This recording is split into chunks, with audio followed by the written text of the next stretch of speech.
Dans le journal de 7 heures, Berlin a déjà l'impression de faire une fleur à la France avec les conditions offertes à la Moselle par rapport, par exemple, au Tyrol autrichien.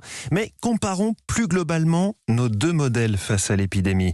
Nous vivons avec le virus, ça c'est la version Emmanuel Macron, mais certains prônent une stratégie zéro Covid. Oui, c'est ce qui est tenté en Allemagne, et nous serons dans un instant en ligne avec notre correspondante à Berlin. Mais tout d'abord, bonjour Anne Le Gall. Bonjour. Quelle est la philosophie de cette stratégie zéro Covid ? Alors l'idée, c'est d'obtenir un niveau de circulation du virus très bas pour pouvoir de nouveau surveiller les clusters, isoler les cas positifs. Et dans ce cas, il serait possible, dans ces zones vertes qui réussissent à contrôler l'épidémie, de rouvrir les lieux culturels, de rouvrir les bars, les restaurants. Le professeur Djilalil Hanam, qui dirige le service de réanimation de l'hôpital Poincaré de Garches, trouve l'idée intéressante, mais le préalable, c'est le confinement.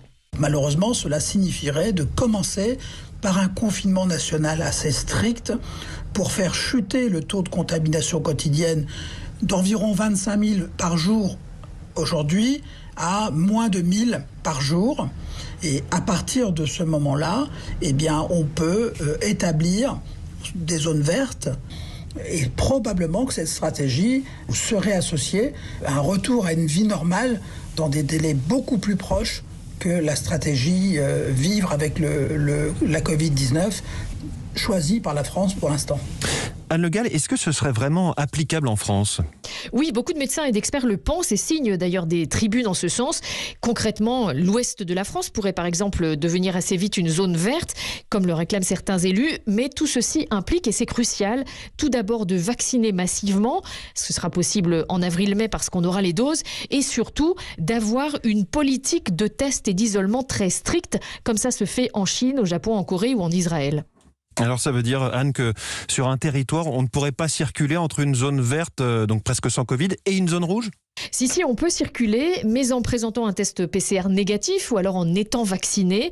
Donc ça suppose, c'est vrai, de réfléchir à la mise en place d'un pass sanitaire. Alors on va voir du côté de Berlin comment on regarde aujourd'hui cette méthode du zéro Covid. Avec Hélène Kohl à Berlin. Bonjour Hélène. Bonjour. Alors cette stratégie de baisser l'incidence au maximum pour contenir l'épidémie, c'est justement celle d'Angela Merkel depuis octobre. Est-ce que c'est efficace ?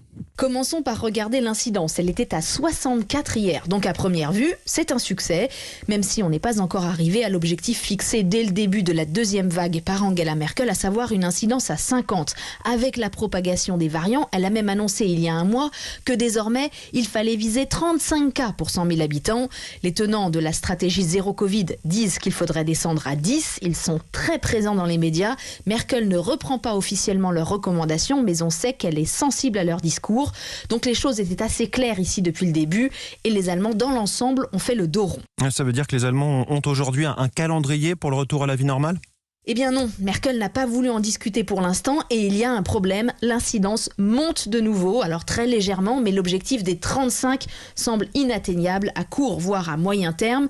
Ou alors il faudrait encore renforcer les mesures, mais sur quoi jouer ? Les commerces non essentiels et les écoles sont déjà fermés depuis 2 mois et demi et la population commence à s'impatienter. Certains présidents de région disent qu'avec l'avancée de la vaccination et l'arrivée des tests à faire soi-même, l'équation n'est plus la même qu'au départ. Mercredi, ils ont une réunion décisive avec la chancelière et ils vont tenter de la convaincre d'assouplir sa stratégie. Merci Hélène Kohl en ligne de Berlin et merci à vous Anne Le Gall ici à Paris.